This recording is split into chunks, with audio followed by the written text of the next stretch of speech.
semuanya, hari ini kami ada di Pasar Kliwon Karanglewas. Dari banyaknya produk yang dijual di Pasar Kliwon ini, untuk tugas ekonomi internasional pada kali ini kami memilih tempe sebagai produk yang kiranya berpotensi dan layak untuk ekspor.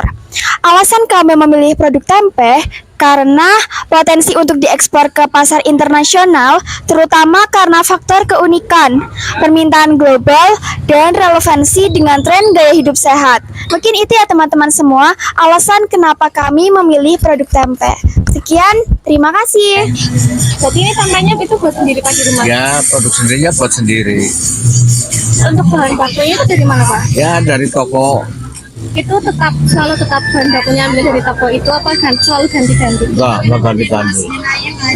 Kualitasnya selalu bagus Pak? Ya, kayak gitu, Mbak. Lapisannya gitu. Kalau keunggulan dari tempe yang dapat jual dibanding yang lainnya apa? Saya nggak tahu itu produknya lain-lain sini. Yang bikin lain tempe kan lain apa? Rasa mungkin ada karena itu.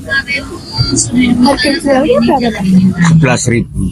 Ini 1 kilo 11.000. kalau yang buat mendoannya? Ini 600. Kalau tantangan dalam menjual Tantangannya ini kayak gini nih sedang sepi lah, ada apa konsumen yang berapa bulan terakhir ini dijualnya sulit Mbak. Nah kenapa itu nggak doyan apa gimana nggak tahu ya. Kalau menurut Bapak ini tempatnya di sini sudah strategis belum Bapak? Ya kalau kayak gini sudah strategis. Kalau buat penjualannya itu Bapak cuma menjual dari pasar apa juga menitipkan ke warung-warung seperti itu? Dulunya ke warung-warung tapi sekarang langsung ke pasar. Kalau online? Online nggak ada online.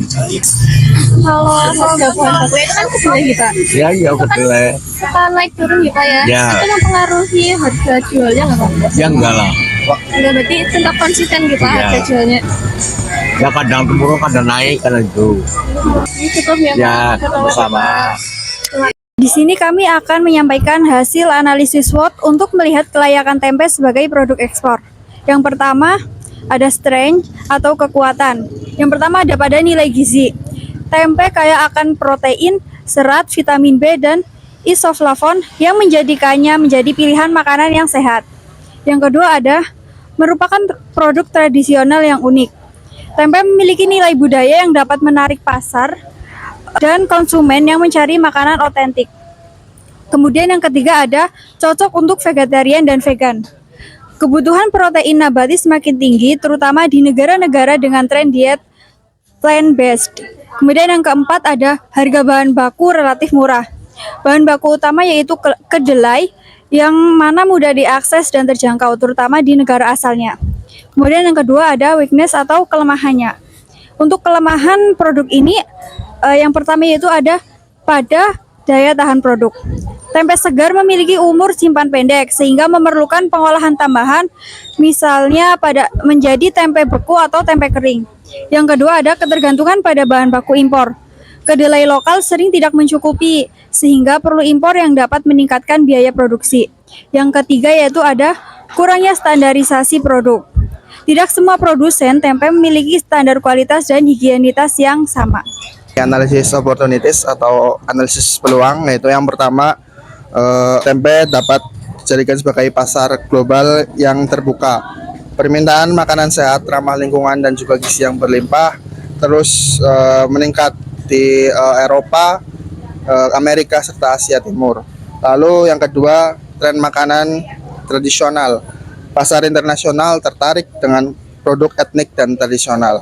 Lalu yang ketiga adanya diversifikasi produk. Tempe dapat dikembangkan dalam bentuk inovatif seperti tempe kering, keripik tempe, snack tempe atau tempe yang akan dijadikan sebagai produk olahan sebagai masakan. Lalu yang keempat terdapat dukungan dari pemerintah. Pemerintah Indonesia mendorong ekspor produk lokal termasuk produk panganan seperti tempe. Lalu analisis threats atau ancaman. Ancaman yang pertama adanya kompetisi global. Produk-produk yang berbasis kedelai juga seperti tahu, seitan yang menjadi alternatif protein nabati. serta akan bersaing dengan produk-produk makanan yang modern. Lalu yang kedua ada peraturan dan standar negara.